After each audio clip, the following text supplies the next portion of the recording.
Sarah Winters had always found beauty in forgotten things. As an art appraiser specializing in 19th-century American paintings, she'd built a modest reputation in Lawrence, Kansas, far from the art world's epicenters. At 42, her life had settled into a comfortable rhythm. Appraisals by day, quiet evenings in her century-old Victorian home, and weekend antiquing trips across the Midwest. The painting arrived on a Tuesday in early October, when the maple trees lining Massachusetts Street had just begun their transformation. A local attorney representing the estate of an elderly woman who'd passed away in Eudora brought it to Sarah's small office near the university.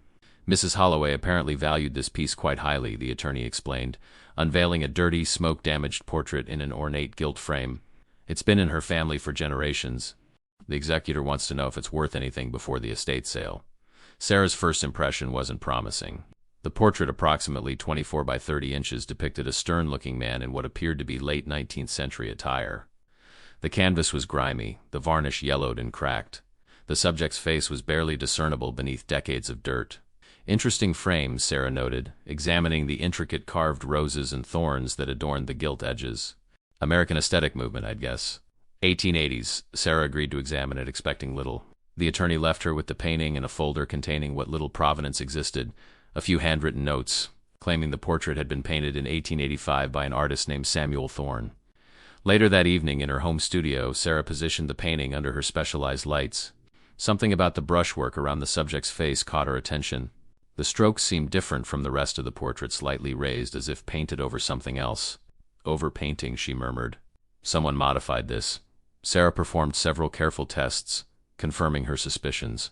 Using a small cotton swab with a mild solvent, she gently cleaned a tiny corner of the subject's cheek. What emerged was not just cleaner paint, but a different shade entirely. By midnight, Sarah had confirmed her suspicion. This portrait had been altered, possibly multiple times.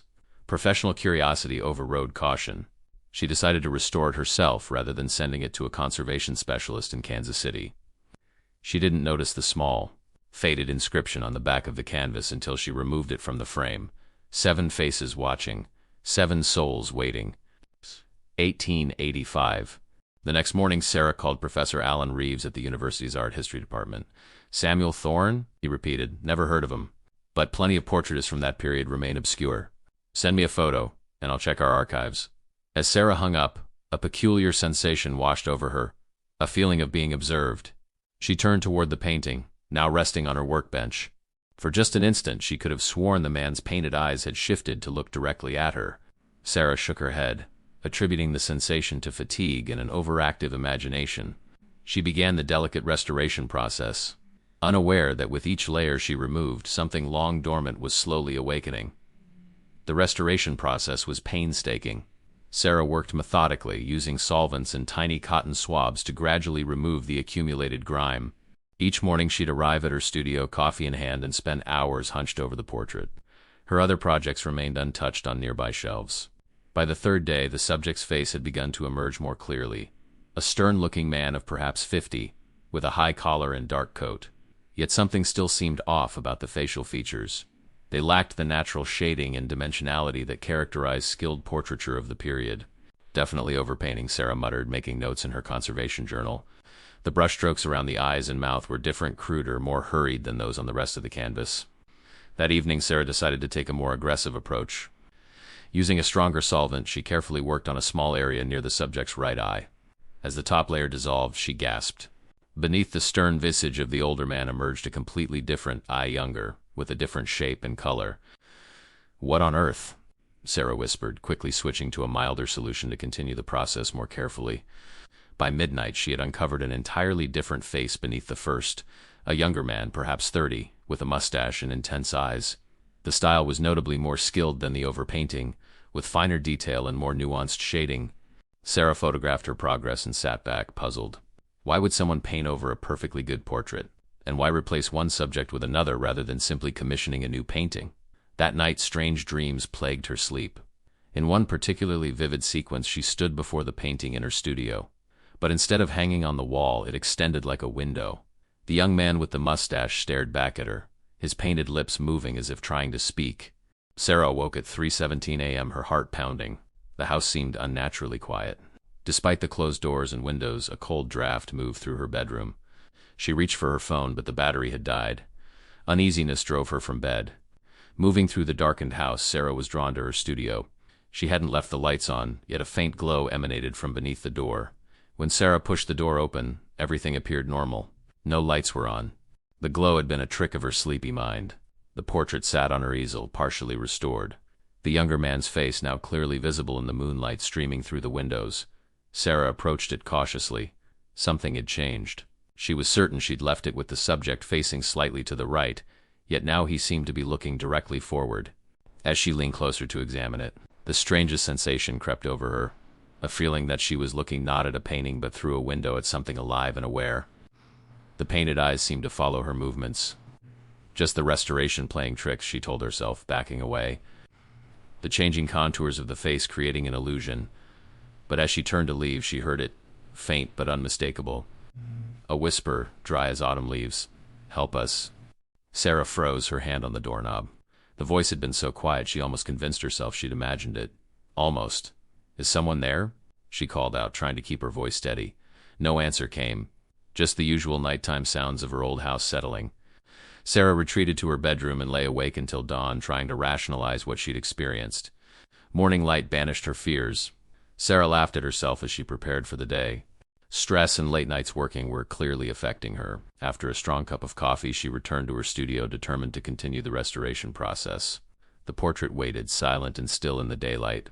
But Sarah couldn't shake the feeling that something had fundamentally changed, that by removing that first layer of paint, she'd crossed a threshold from which there would be no return. Sarah spent the morning at the university library, searching for information on Samuel Thorne. Professor Reeves had emailed her that he'd found a brief mention of the artist in an 1886 registry of Kansas painters. Not much to go on, Reeves had written. Apparently active in Eudora and Lawrence between 1880 to 1886, no surviving works catalogued.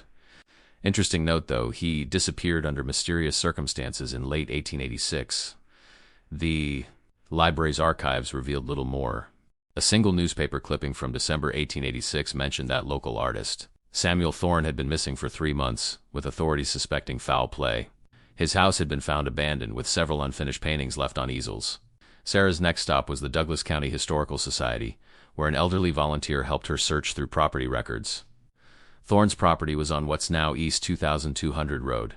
The volunteer informed her, adjusting her glasses. About 2 miles outside Eudora. Nothing there now except farmland, far as I know. By late afternoon, Sarah had compiled a thin folder of information. Samuel Thorne had been a moderately successful portraitist who painted primarily wealthy local families. He had no known relatives. After his disappearance, his property had been sold at auction.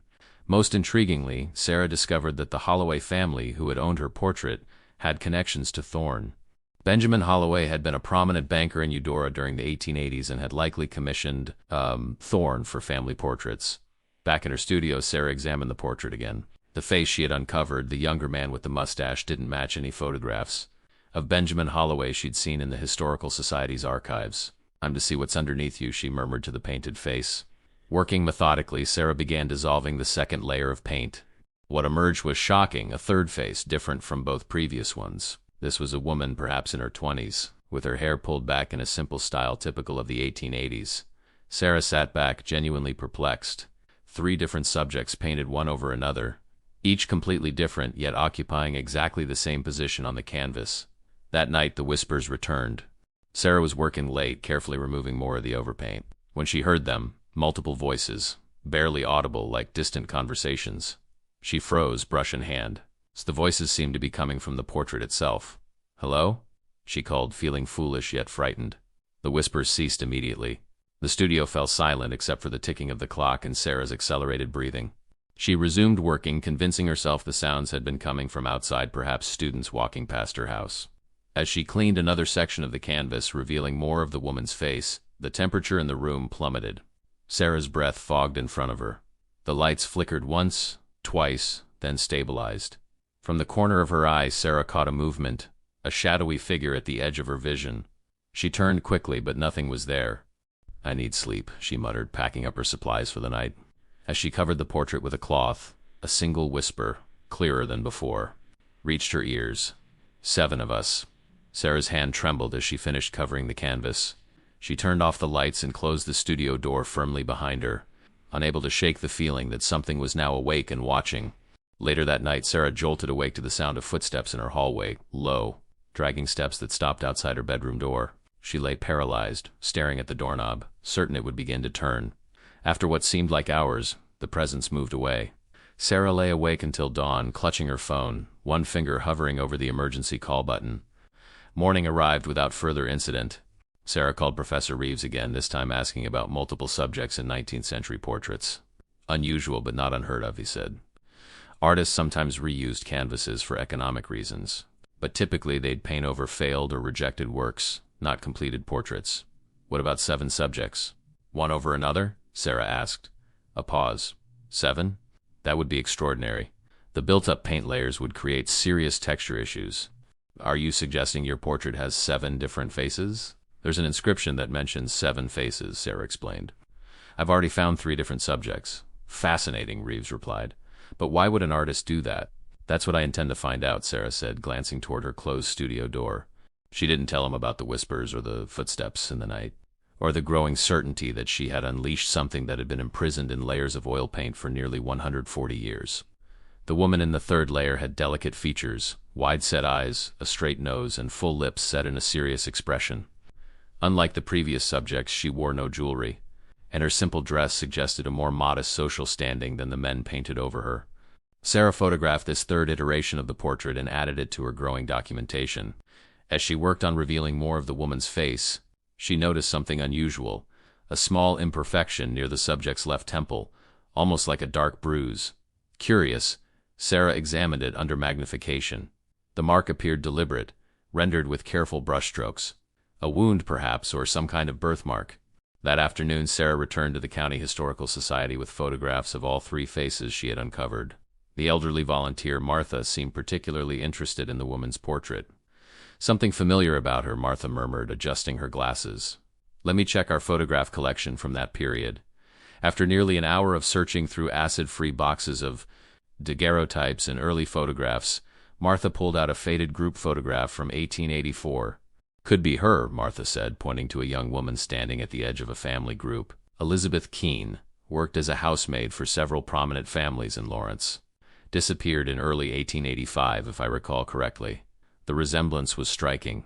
Sarah studied the photograph, then looked at her own image of the portrait. What happened to her? Martha shrugged. Newspapers said she simply didn't show up for work one day. All her belongings were left behind. Some suspected she'd run off with a beau, but others thought something more sinister had occurred. Never solved, as far as I know. Sarah felt a chill. Were there other disappearances around that time? Martha's expression grew thoughtful. Now that you mention it, there were several unexplained disappearances in Douglas County between 1884 and 1886. I remember reading about them when I was cataloging our newspaper archives. At least 5 or 6 people, if memory serves. Back home, Sarah couldn't stop thinking about Elizabeth Keene and her mysterious disappearance. Had Samuel Thorne known her? Had he painted her portrait before she vanished? And why had someone later painted over it, not once, but twice? That evening, Sarah prepared to remove another layer of paint from the portrait. But as she approached her studio, she heard it. A woman's voice, soft but clear, coming from behind the closed door. Please find me. Sarah froze, her hand on the doorknob. Who's there? She called, her voice breaking. Silence answered her. Taking a deep breath, Sarah pushed the door open. The studio was empty, the portrait still on its easel, covered with the cloth she'd left. Slowly, Sarah approached the painting and removed the cloth. Elizabeth Keene's partially revealed face stared back at her. In the dimming evening light, the painted eyes seemed to glisten with unshed tears. Elizabeth? Sarah whispered, feeling both foolish and frightened. No response came, just the faint ticking of the clock and the distant sound of traffic. Sarah set up her work area, hands trembling slightly. As she prepared her solvents and swabs, a cold draft swept through the room, though all windows were closed. The lights dimmed momentarily, then brightened again. Working carefully, Sarah continued removing the paint covering Elizabeth's portrait. As more of the canvas was cleared, she noticed something disturbing, a thin, dark line across the subject's throat, partially hidden by her high collar. It looked unnervingly like a wound. What happened to you? Sarah murmured. As if in response, the whispers returned, not just one voice now, but several, overlapping in urgent, indecipherable murmurs. Sarah felt the air pressure in the room change, as if the atmosphere itself had grown heavier. The light above her workbench flickered wildly, then stabilized. In that brief moment of darkness, Sarah felt a presence directly behind her, cold and watchful. She spun around. The studio was empty, yet the feeling of being observed remained. Turning back to the portrait, Sarah gasped. For just an instant, she could have sworn Elizabeth's painted eyes had moved to look directly at her. More disturbingly, a single painted tear now glistened on the subject's cheek, a tear that hadn't been there moments before. Sarah backed away from the easel, her heart pounding. "What do you want from me?" she asked aloud. The whispers swelled, then coalesced into a single phrase spoken by multiple voices in unison: "Justice." The words seemed to echo through the room, though Sarah knew the sound existed only in her mind, or perhaps somewhere between her world and whatever realm these voices were reaching from. That night, Sarah dreamed of Elizabeth Keene. In the dream, the young woman stood in a dimly lit studio, posing for her portrait. A man, presumably Samuel Thorne, worked at an easel, his face obscured. As Elizabeth maintained her pose, the door to the studio opened. Another figure entered, moving behind Thorne. In the dream, Sarah tried to call out a warning, but no sound emerged. She watched, helpless, as the newcomer raised something that glinted in the lamplight. Thorne turned, surprise registering on his face just before. Sarah awoke with a gasp, her nightgown soaked with sweat. The bedside clock read 3:17 a.m., the same time she had awakened nights before. In the stillness of her bedroom, Sarah heard it clearly: footsteps in the hallway. Slow, deliberate steps moving toward her studio. Sarah lay frozen, listening as the footsteps passed her door and continued down the hall. After several minutes, she summoned the courage to rise. Grabbing her phone as a makeshift flashlight, she crept to her bedroom door and opened it a crack. The hallway was empty, yet the sensation of a recent presence lingered.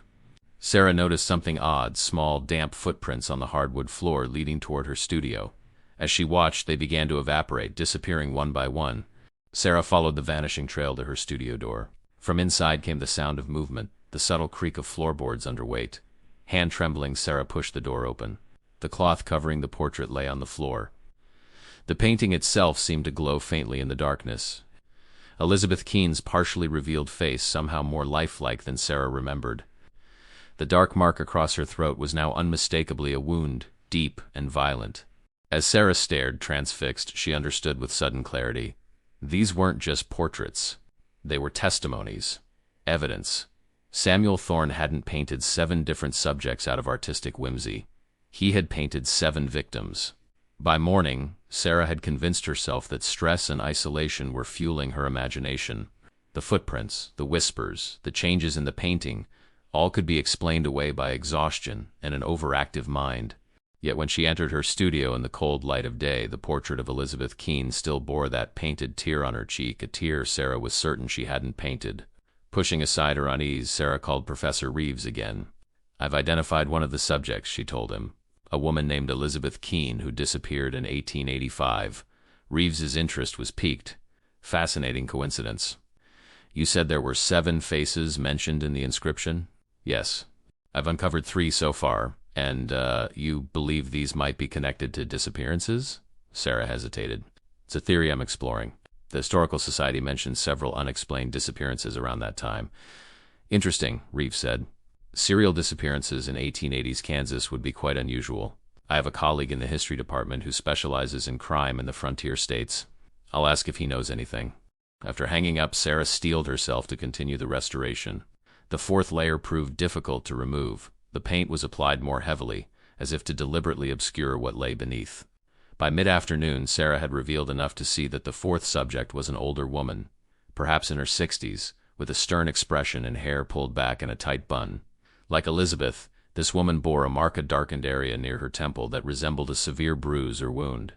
Sarah photographed this new discovery and returned to the Historical Society. Martha helped her search through newspaper archives from 1884 to 1885. "Here's something," Martha said eventually, pointing to a small article from March 1885. "Agnes Pearson, age 64, reported missing after failing to return from visiting her sister in Eudora. Last seen boarding a coach on March 17th. The accompanying grainy photograph showed a severe-looking woman who bore a striking resemblance to the 4th face in the portrait. "Was her disappearance ever solved?" Sarah asked. Martha shook her head. "Not according to any records I've seen." As they continued searching, Martha found reports of other disappearances from the same period. A local farmhand, a traveling salesman, a young teacher, All had vanished without explanation between 1884 and 1886. 7 people, Sarah murmured. 7 faces in the portrait. What are you suggesting? Martha asked, peering at Sarah over her glasses. Sarah hesitated. I'm not sure yet, but I think Samuel Thorne's paintings and these disappearances might be connected. That evening, Sarah tried to research the location of Thorne's former property. The elderly volunteer had mentioned it was on what was now East 2200 Road, but Sarah needed more specific information. As she searched online county records, the temperature in her office suddenly plummeted. Sarah's breath clouded in front of her. The lights flickered and her computer screen went black momentarily before returning to life. On the screen, instead of the property record she had been viewing, a single image appeared, an old map of Douglas County with a location marked in red. Sarah stared, bewildered. She hadn't searched for this map. She tried to close the window, but her mouse wouldn't respond. After several seconds, the screen returned to normal, but Sarah had memorized the location marked on the map. That night, the whispers were more insistent than ever. Sarah lay awake, listening to the unintelligible murmurs that seemed to emanate from the walls themselves. Occasionally, a single phrase would become clear. Find us. 7 souls waiting. Beneath the roses. Around midnight, unable to sleep, Sarah returned to her studio. The portrait waited on its easel. In the dim light, Sarah could have sworn all 4 partially revealed faces were now turned slightly, their painted eyes focused on her. She approached cautiously, half expecting the figures to move. They remained static, yet the sense of awareness of presence was undeniable. What happened to you? Sarah whispered. What did Thorne do? No audible answer came, but a vision filled Sarah's mind, a memory that wasn't her own. She saw a studio much like hers, but lit by oil lamps. A man, Samuel Thorne, worked at an easel. Agnes Pearson sat stiffly in a chair, posing for her portrait. The vision shifted. Night had fallen. Agnes rose to leave. As Thorne helped her with her coat, his expression changed, hardened. From a pocket, he withdrew something small that glinted in the lamplight. The vision abruptly ended, leaving Sarah gasping. She stumbled backward, nearly knocking over her workbench. He killed you, she whispered. All of you. The air in the studio seemed to vibrate with silent confirmation. Sarah realized what she needed to do. The location on the map hit had to be Thorne's property. Whatever evidence remained after all these years would be there. She would go tomorrow. But first, she needed to see the remaining faces in the portrait. Working through the night, Sarah carefully removed the heavy layers of paint covering Agnes Pearson's portrait. Beneath it, she found a 5th subject, a young man, perhaps 20, with a friendly face and tousled hair. Like the others, he bore a wound, this one at the base of his throat. Sarah checked the time, nearly 4 a.m. She should stop, rest, prepare for tomorrow's investigation. But the portrait seemed to call to her, demanding completion. Just one more, she told herself, preparing fresh solvent. As she worked on revealing the 6th face, the whispers grew louder, more insistent. The temperature continued to drop until Sarah could barely feel her fingers. Several times the lights flickered ominously. By dawn, Sarah had revealed a 6th subject, a middle-aged man with a beard and spectacles. His wound was less obvious than the others, just a darkening along his hairline that might have been a severe blow. One more face remained hidden beneath the layers of paint. But Sarah was exhausted, her vision blurring from hours of detailed work. The final revelation would have to wait.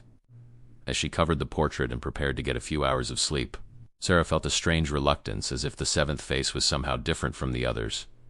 More significant. I'll finish tomorrow, she promised the silent portrait. After I visit Thorne's property. As she turned to leave, all 6 revealed faces seemed to watch her departure with painted eyes that held a terrible knowledge and a desperate hope. Sarah awoke at noon, groggy and disoriented. She had slept for barely 4 hours, her dreams filled with fragmented images. A studio lit by oil lamps. A brush applying red paint that looked disturbingly like blood. 7 faces watching her with silent accusations. After a strong cup of coffee, Sarah packed her car with supplies. A camera, a small shovel, gloves, a flashlight, bottled water. She wasn't entirely sure what she expected to find at Thorne's former property, but the urgency of the 6 revealed faces drove her forward. The location was about 20 minutes from Lawrence, down winding country roads that cut through cornfields and pastures.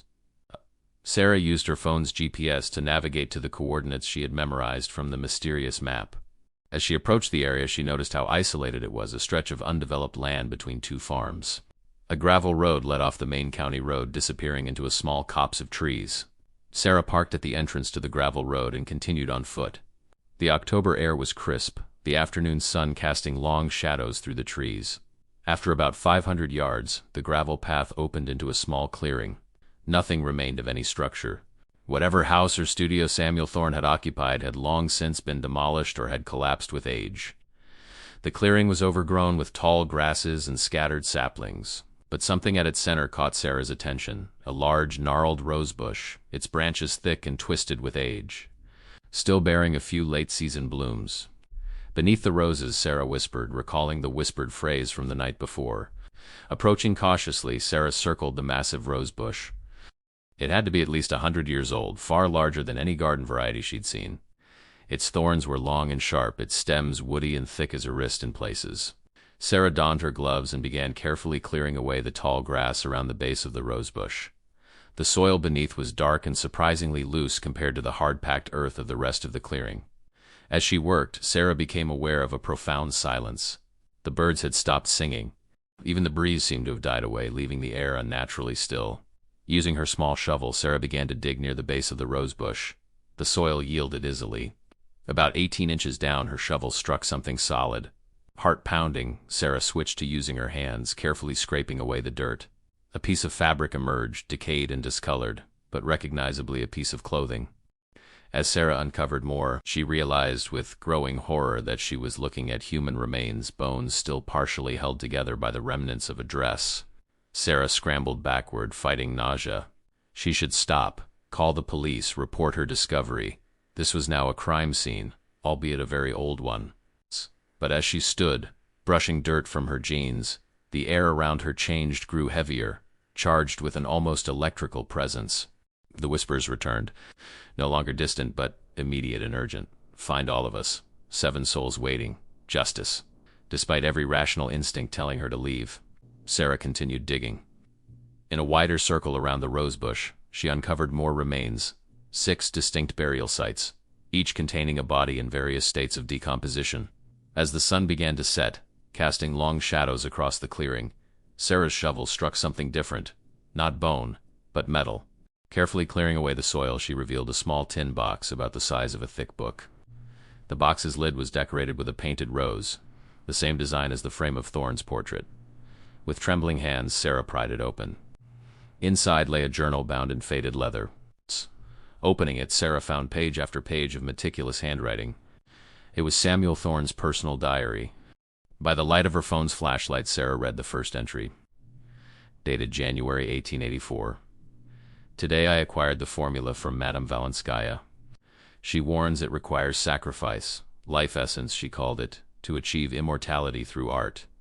I remain skeptical, but desperate times call for desperate measures. My consumption worsens daily.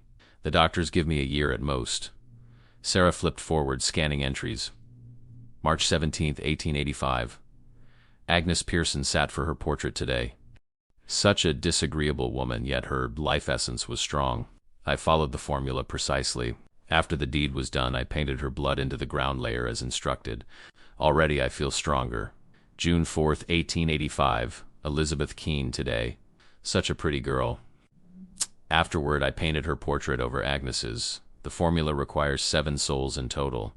2 down, 5 to go. Sarah's hands shook as she realized the horrible truth. Thorne, dying of tuberculosis, had murdered 7 people and used their life essence, their blood, in his paintings, believing it would grant him immortality. The final entry, dated September 1886, read, "The 7th sacrifice is complete. The portrait now contains all 7 souls, but something is wrong. They whisper to me at night. They watch me with their painted eyes. I cannot sleep, cannot eat. They are trying to escape the canvas. I must hide the evidence of my work. Tomorrow I will paint over the final face with my own likeness and flee this place forever." Sarah closed the journal, overwhelmed with horror and pity for Thorne's victims. She needed to report her discoveries to the authorities to ensure these long-dead people received proper burials and recognition. As she stood to leave, Sarah felt a cold hand on her shoulder. Spinning around, she found herself facing a translucent figure, young woman in 1880s dress, with a wound across her throat. "Elizabeth Keene," Sarah gasped, stumbling backward. Elizabeth's apparition remained, her expression sorrowful yet determined. Behind her, more figures materialized. Agnes Pearson, the young man with the tousled hair, all 6 of the revealed faces from the portrait. "One more," Elizabeth's spirit whispered, her voice carrying on the evening breeze. "Find the 7th. Set us free." The spectral figures pointed toward the rosebush hat, a spot Sarah hadn't yet excavated. Heart-pounding, Sarah returned to digging. As darkness fell completely, her shovel struck another body, the 7th victim. Unlike the others, this one was buried deeper, with what appeared to be personal effects still intact. A pocket watch, a ring, small items that had survived the decades. Among them, Sarah found a daguerreotype in a small case. Opening it with trembling fingers, she revealed a photograph of a young man handsome, with intense eyes and a serious expression. Sarah recognized him instantly as the face in the portrait's 7th layer, the one she hadn't yet uncovered. As she held the photograph, the spectral figures gathered closer. Her whispers filled the night air. Samuel Thorne. He became his own final victim. Trapped with us for eternity. Sarah understood now. Thorne had indeed fled, but not to another city or country. Driven mad by guilt or by the supernatural consequences of his crimes, he had returned to his property and taken his own life, becoming the 7th soul trapped in his own painted prison. The spirits seemed to grow more substantial as Sarah made this connection. They surrounded her, their transparent forms glowing faintly in the darkness.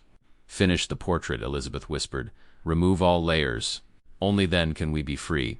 Sarah nodded, gathering the journal and the daguerreotype.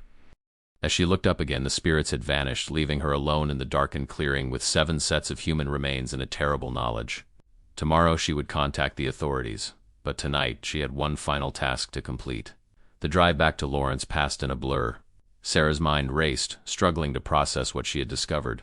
The rational part of her insisted that she had succumbed to suggestion and exhaustion, that the spirits she had seen were hallucinations born of stress and sleep deprivation. Yet the evidence was undeniable. 7 bodies buried beneath a century-old rosebush. Thorne's journal detailing his terrible crimes. The portrait itself, with its layers of hidden faces. By the time Sarah reached her house, it was nearly midnight. Despite her exhaustion, she went directly to her studio. The portrait waited on its easel, the 6 revealed faces seeming to watch her entrance with painted eyes that somehow conveyed awareness. Sarah placed Thorne's journal and the daguerreotype on her workbench. Taking a deep breath, she prepared her solvents and tools to reveal the 7th and final face. As she worked on removing the 6th layer of paint, Sarah felt the now familiar drop in temperature. The lights flickered rhythmically, as if in time with an unseen heartbeat. The whispers returned, not just 6 voices now, but 7, including one deeper than the others. "He trapped himself with us," Elizabeth's voice came clearly through the whispers. His final victim was himself. Sarah continued working, her hands steady despite her racing heart.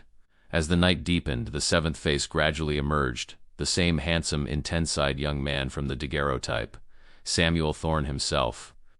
Unlike the other subjects, Thorne's painted face bore no visible wound. But as Sarah removed the final layers of paint, something unusual emerged in the background of the portrait. 7 roses, painted in deep red, surrounding Thorne's head like a macabre halo. "Blood roses," Sarah whispered, understanding. Each rose represented a victim, their life essence incorporated into the paint itself. The 7th rose, slightly larger than the others, represented Thorne's own sacrifice. As the final layers of paint were removed, Sarah uncovered an inscription at the bottom of the canvas, written in tiny, meticulous script: "7 souls bound in art eternal. Samuel Thorne, September 7th, 1886. The date matched the final entry in Thorne's journal, the day before he presumably took his own life. By dawn, Sarah had completed the restoration. All 7 faces were now visible, arranged in a strange palimpsest, each face partially visible, overlapping with the others, creating a disturbing composite of 7 individuals trapped in a single frame. Sarah sat back, exhausted but unable to look away from what she had revealed. In the early morning light, the portrait seemed almost alive, the painted eyes following her movements, the 7 faces shifting subtly depending on the angle from which she viewed them. She knew what she needed to do. The authorities would handle the human remains she had discovered, but the souls trapped in the portrait required a different kind of justice. Sarah picked up her phone and called Professor Reeves. "I need your help," she said without preamble. "I've made some disturbing discoveries about the Thorne portrait and the disappearances in the 1880s. Can you meet me at St. John's Cemetery this evening?" "Cemetery?" Reeves sounded confused. "Sarah, what's going on? I'll explain everything then. Please, just trust me." After hanging up, Sarah called the Lawrence Police Department. In a calm, measured voice, she reported finding human remains on the former Thorne property. The detective who took her call sounded skeptical at first, till she mentioned the journal and the connection to historical disappearances. "Don't touch anything else at the site," the detective instructed. "We'll send a team out immediately." "There's more," Sarah told him. "I believe the remains belong to 7 people who disappeared between 1884 and 1886. I have a list of their names." The rest of the day passed in a whirlwind of activity. Sarah met the police at Thorne's property, directed them to the burial sites, and turned over the journal as evidence. She kept the daguerreotype and, of course, the portrait itself. By evening, the local news was reporting the discovery of historical remains possibly linked to a series of 19th century disappearances. Sarah watched the coverage with a sense of unreality, as if observing events happening to someone else. At sunset, she carefully wrapped the portrait in a clean cloth and drove to St. John's Cemetery on the outskirts of town. Professor Reeves was already waiting by the gates, looking concerned and confused. "Sarah, what's this all about? I heard about the remains found near Eudora. Were you involved in that?" Sarah nodded, leading him into the cemetery. "I need to show you something first." They walked to the oldest section of the graveyard, where weathered headstones dated back to the 1850s. Sarah had researched the location earlier that day, a small plot marked by a simple stone bearing the name Samuel Thorne, 1856 to 1886. The artist, Reeves noted, examining the headstone. "But I thought you said he disappeared." "He did, in a way," Sarah replied, unwrapping the portrait. "Look." In the fading daylight, the composite image of 7 faces seemed to shimmer and shift. Reeves gasped, stepping back. "What am I looking at? This is impossible." 7 victims, Sarah explained, her voice steady, including Thorne himself. He murdered 6 people between 1884 and 1886, incorporating their blood into his paintings as part of a ritual he believed would grant him immortality. When the guilt, or perhaps something else, became too much to bear, he took his own life, becoming the 7th soul trapped in his own creation. Reeves stared at her, clearly struggling between academic curiosity and concern for her mental state. "Sarah, I know how it sounds," she interrupted, "but I found Thorne's journal. It details everything. And I found their bodies, all 7 of them, buried beneath a rosebush on his property." As if on cue, the temperature dropped dramatically. The evening air grew still, heavy with anticipation. "They need to be released," Sarah continued. "The souls trapped in this portrait have been waiting for nearly 140 years for someone to set them free." Reeves looked increasingly uncomfortable. "What exactly are you planning to do?" "A simple ritual," Sarah assured him. "From Thorne's own journal. He bound them with blood and paint. They can be released through fire." She placed the unwrapped portrait against Thorne's headstone and removed a small bottle of lighter fluid from her bag. "Sarah, wait," Reeves began, reaching for her arm. The air around them suddenly filled with whispers, multiple voices speaking in urgent, overlapping murmurs. Reeves froze, his eyes widening in shock. "You hear them now," Sarah noted. It wasn't a question. Reeves nodded slowly, his academic skepticism crumbling in the face of undeniable experience. "What are they saying?" "They're asking for release," Sarah said, dousing the portrait with lighter fluid. 7 souls, waiting for justice. As she struck a match, the whispers grew louder, more insistent. The air around them seemed to vibrate with anticipation. The flame caught quickly, hungrily consuming the aged canvas and ornate frame. As the fire spread across the portrait, something extraordinary happened. The painted faces began to move, their expressions changing from sorrow to relief. From the flames, 7 distinct wisps of smoke rose, each taking a vaguely human form before dissipating into the evening air. Sarah recognized them all: Elizabeth Keene, Agnes Pearson, the young man with tousled hair, the bearded gentleman with spectacles, the 2 men whose faces had been painted over them, and finally, Samuel Thorne himself, his smoky form lingering longest before fading away with what sounded like a sigh of release. The portrait burned to ashes, leaving nothing but the smell of smoke and a profound silence.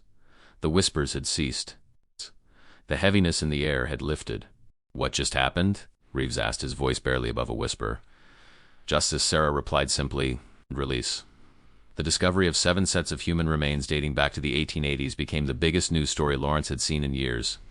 Local media dubbed it the Rosebush Murders, focusing on the bizarre circumstances and historical significance of the case.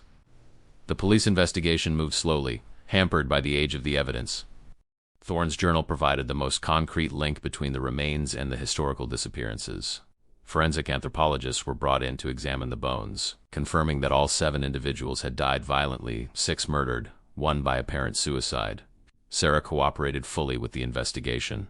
Though she omitted certain details, the whispers, the spirits, the supernatural elements of her discovery, She simply explained that her restoration work on an 1885 portrait had led her to research Samuel Thorne, eventually guiding her to his former property where she had discovered the remains.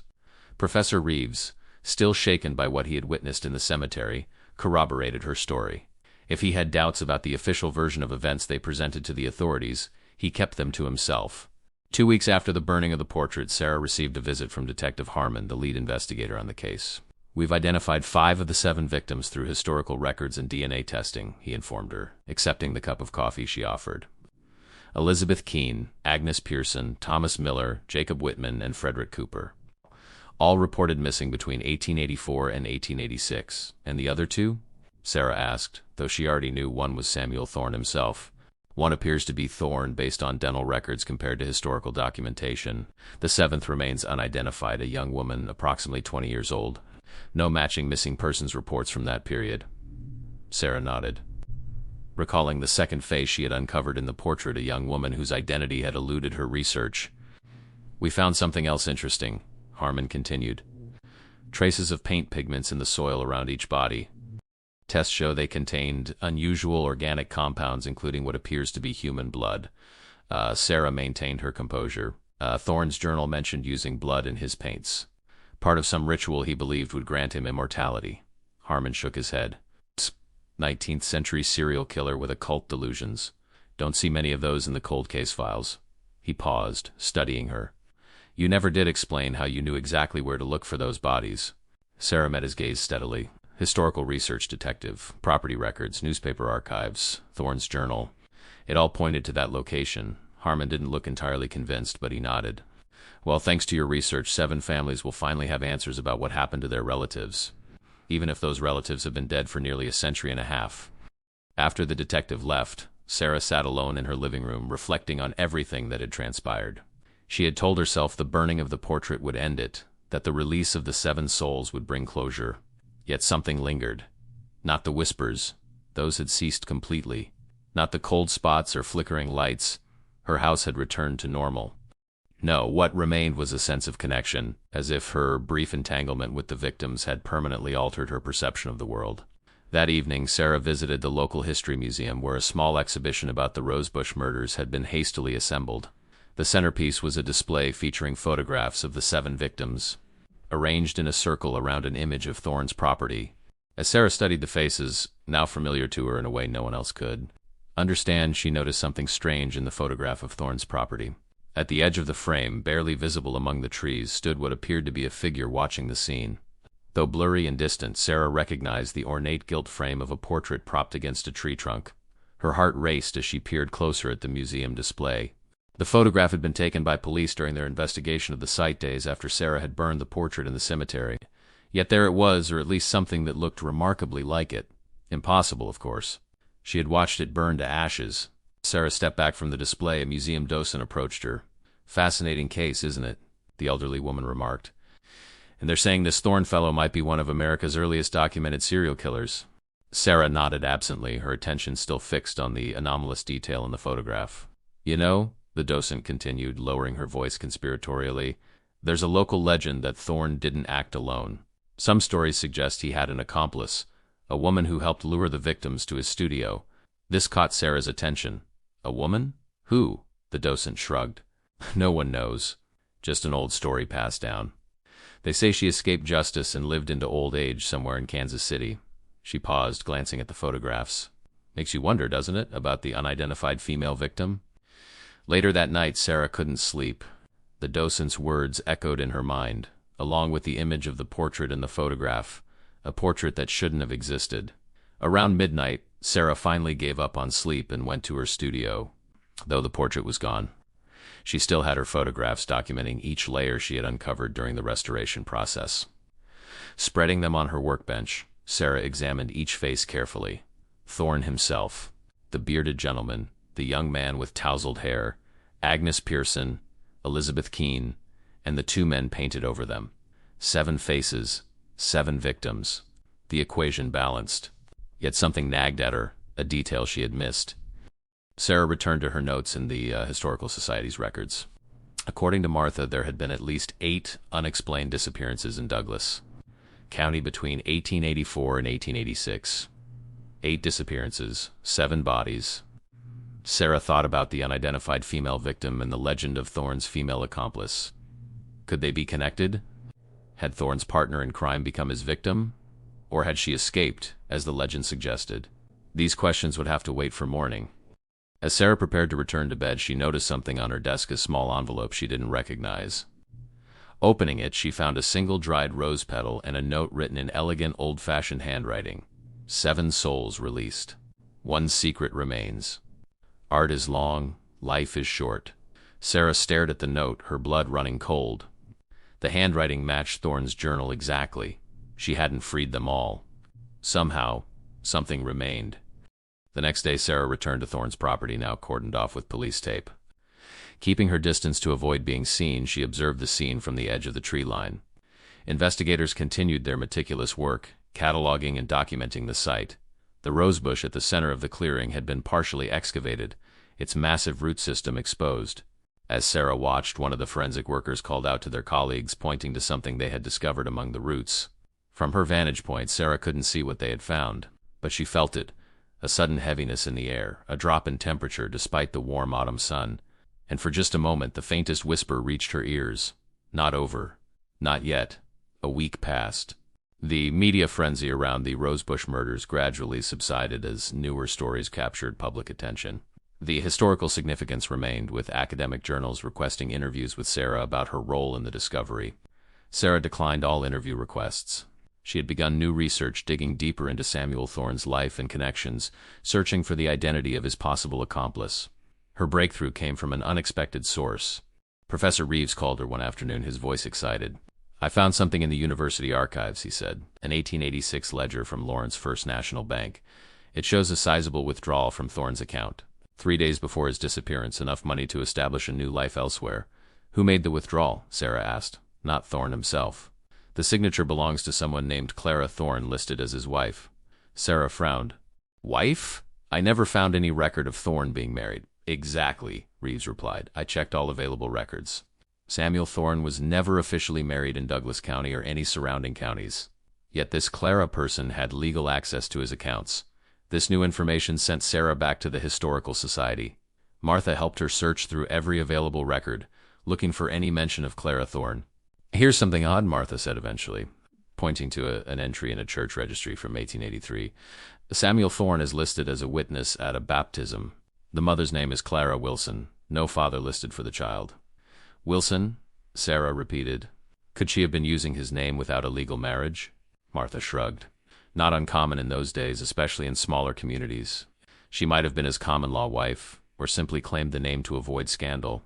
Further research revealed that Clara Wilson had arrived in Lawrence in early 1883, supposedly a widow from St. Louis. No records of her existed before her arrival. She had worked briefly as an assistant to a local photographer before apparently forming a connection with Samuel Thorne. Most significantly, there was no record of Clara Wilson or Clara Thorne disappearing or dying in 1886. She had simply vanished from Lawrence's historical record. "She took the money and left," Sarah concluded, piecing together the story. Either she was his accomplice who escaped, or she discovered what he had done and fled. That evening, Sarah received another visit from Detective Harmon. "We've identified the 7th victim," he announced without preamble. "DNA comparison with a descendant matched to a Benjamin Wilson, reported missing in April 1884. "Wilson?" Sarah felt a chill. "Any relation to Clara Wilson?"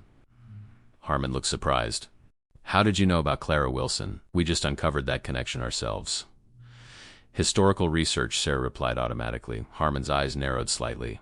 "Well, yes. Benjamin was Clara Wilson's brother, who reportedly came to Lawrence looking for her in 1884. The family never heard from him again. So Thorne killed his wife's brother," Sarah mused. "His common-law wife, as far as we can tell," Harmon corrected. "And here's where it gets interesting. Clara Wilson withdrew all of Thorne's money just before his disappearance. She was never seen in Lawrence again. You think she discovered what he'd done and ran?" Harmon shook his head. "We think she was involved from the beginning. Several witness accounts from that period described Thorne as sickly and frail, hardly capable of overpowering 6 victims alone, but with help luring them to his studio. What happened to her?" Sarah asked. "That's what we'd like to know," Harmon replied. "We've extended our search to Kansas City, where there's a record of a Clara Thorne purchasing property in 1887. After Harmon left, Sarah sat in her darkened living room contemplating this new information. Clara Wilson or Thorne had not been a victim but an accomplice who had escaped justice, taking her partner's money and establishing a new life elsewhere. Sarah's thoughts were interrupted by a sound from her studio, the soft creak of a floorboard under weight. Heart racing, she moved cautiously down the hallway and pushed open the studio door. The room was empty, yet something had changed. On her easel, where the portrait had once stood, now rested a small framed photograph of daguerreotype she had never seen before. With trembling fingers, Sarah lifted it. The image showed a young woman in 1880s attire, attractive with sharp features and calculating eyes. Written across the bottom in faded ink, Clara Wilson, 1883. Sarah nearly dropped the photograph. She was certain it hadn't been there earlier, just as she was certain she had locked her doors and windows. As she examined the daguerreotype, Sarah noticed something else, a small folded paper tucked into the frame's backing. Opening it, she found another note in that now familiar handwriting.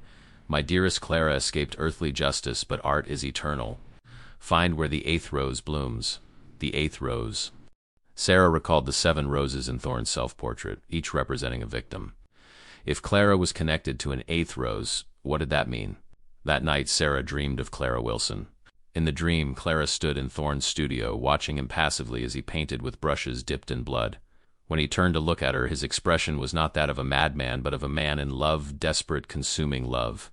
Everything I did was for us, Dream Thorne whispered. For our eternity together. Clara's response was cold. You were supposed to be the 7th, Samuel, not my brother.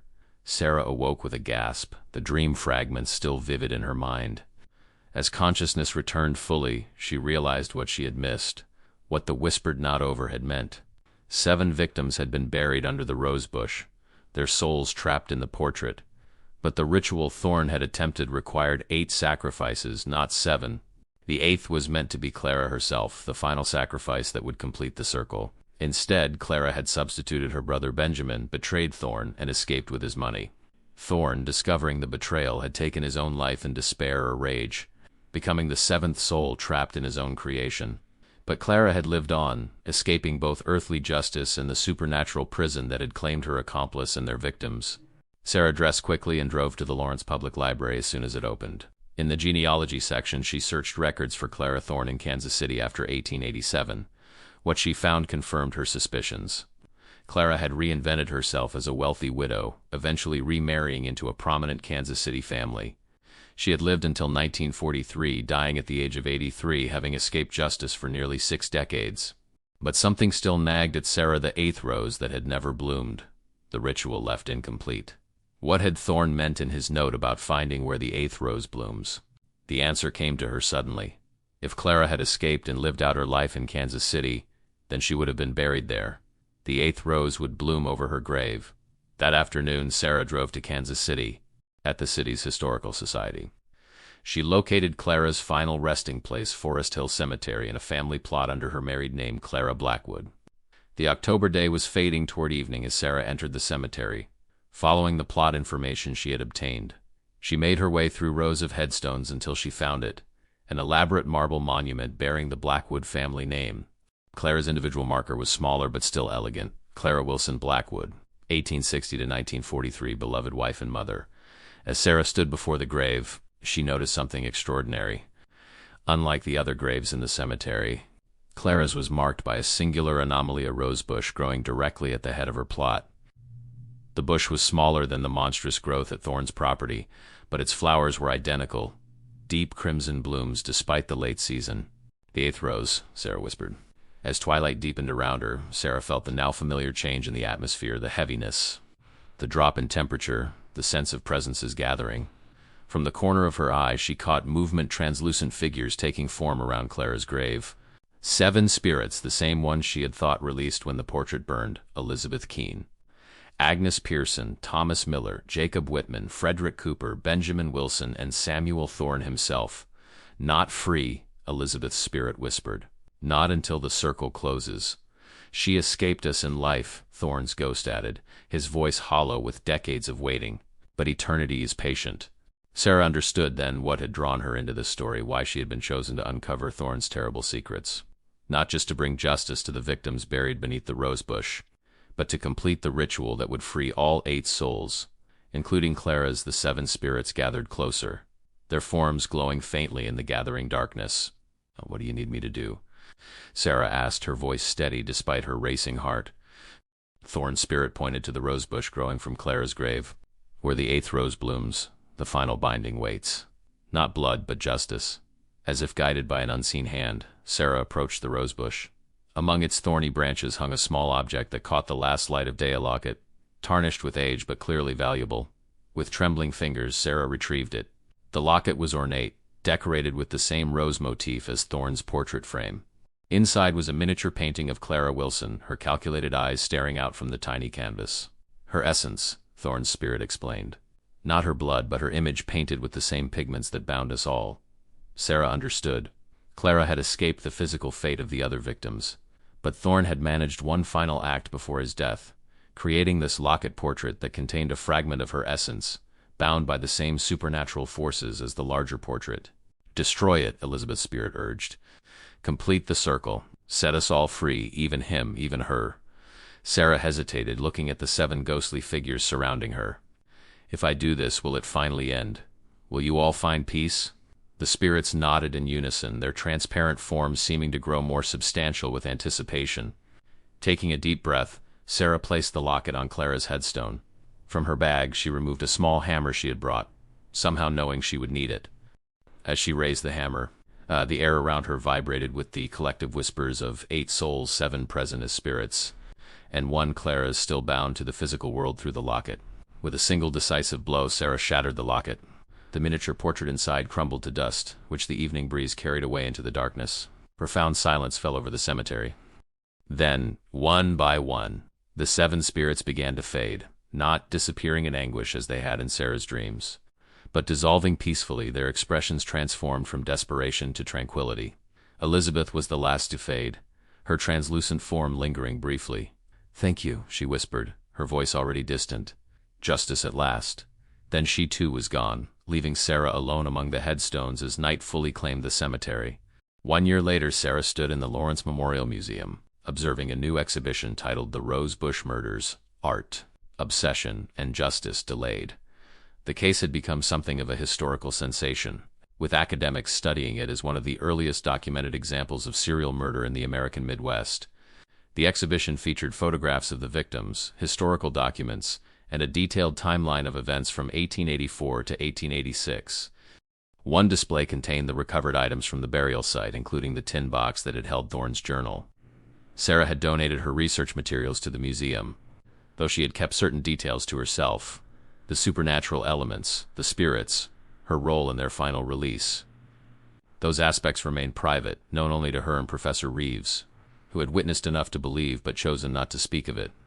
The centerpiece of the exhibition was a replica of Thorn's portrait, created by a local artist based on Sarah's detailed photographs of each layer she had uncovered during her restoration. The replica showed all 7 faces in a composite image, surrounded by the 7 painted roses. As Sarah studied the replica, a museum docent approached, offering to explain the exhibition to a new visitor. "The case was solved last year by a local art appraiser," the docent explained, not recognizing Sarah. Through historical research, she uncovered evidence that led to the discovery of 7 bodies on the former property of artist Samuel Thorn. "What about the 8th person involved?" the visitor asked. "I read something about an accomplice who escaped." The docent nodded enthusiastically. "Clara Wilson, Thorn's common-law wife. She fled to Kansas City with his money after his suicide and lived a long life under a new identity.